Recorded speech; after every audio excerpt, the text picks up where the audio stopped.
This article came into being partly as a response to a question I was asked many years ago by a person at a business school. We were talking about entrepreneurship, startups, high growth firms, and I casually asked her, do you know how many IPOs there have been this past year? Now, I knew the answer, but I was curious to see what her conception was. I said, do you think it's 1,000, 2,000, 3,000?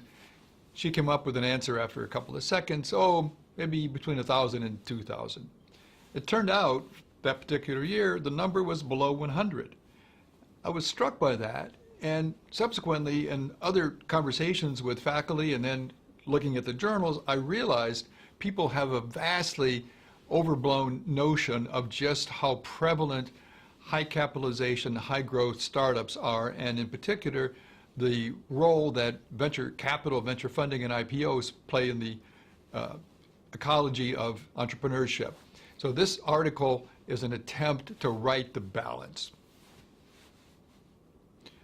Martin Ruef and I have worked on a number of projects together, most notably one regarding entrepreneurial teams, and then about a little more than 10 years ago, an edition of my book, Organizations Evolving. Martin and I have really worked well together. In particular, Martin and I are very similar in our views about the importance of understanding the American economy through the lens of the mundane, the ordinary, the everyday businesses, of which there are millions, and which form the bedrock of the economic base of the country. So we share a similar appreciation for correcting this mistaken conception of entrepreneurship.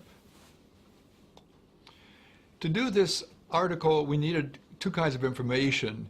We argue in the article that the actual counts of things like VC deals and IPOs are vastly overestimated to the extent that we have journal articles consistently and constantly using those as the focus of the explanation.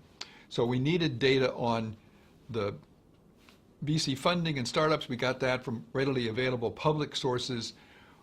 To document the bias in the journals, we spent a little bit of time combing through the last 15, 20 years of journal articles, trying to capture the extent to which the articles were focusing on VC funding, IPOs, and so forth. So we used the publicly available data in both cases. Ultimately turned out to be really quite a dramatic story we were able to tell by putting these two pieces of information together. One of the striking findings of our analysis is the vast overstatement you will find in the entrepreneurship and management journals of the prevalence of these phenomena compared with their actual incidence. So, for example, if you look at the Academy of Management journal, I think we found something like 58% of the articles that had entrepreneurship as their focus mentioned VC or IPOs. Now, we know from the data sets we looked at that over the past 15 years or so, there's been about an average of 100 IPOs a year. And and venture capital, there have been maybe 1,400 new deals each year. That's an infinitesimally small percentage of all the businesses started over that unit of time. So if you look at the attention paid in the journals to this phenomena and then look at the actual incidence, there's just an enormous gap. One of the most dramatic ways I can show you the extent to which this gulf between reality and coverage exists, one of the ways I can give you a sense for that is to imagine that this is the population of new business startup attempts in the United States in a given year. About 7,500,000 startup attempts. Let's say we take that 7 million plus and we eliminate all the ones that are starting without employees. Let's say these are the more serious ones perhaps. So this is about 1 in 5 of those. Now take these with employees and say, well, how many of these got outside funding?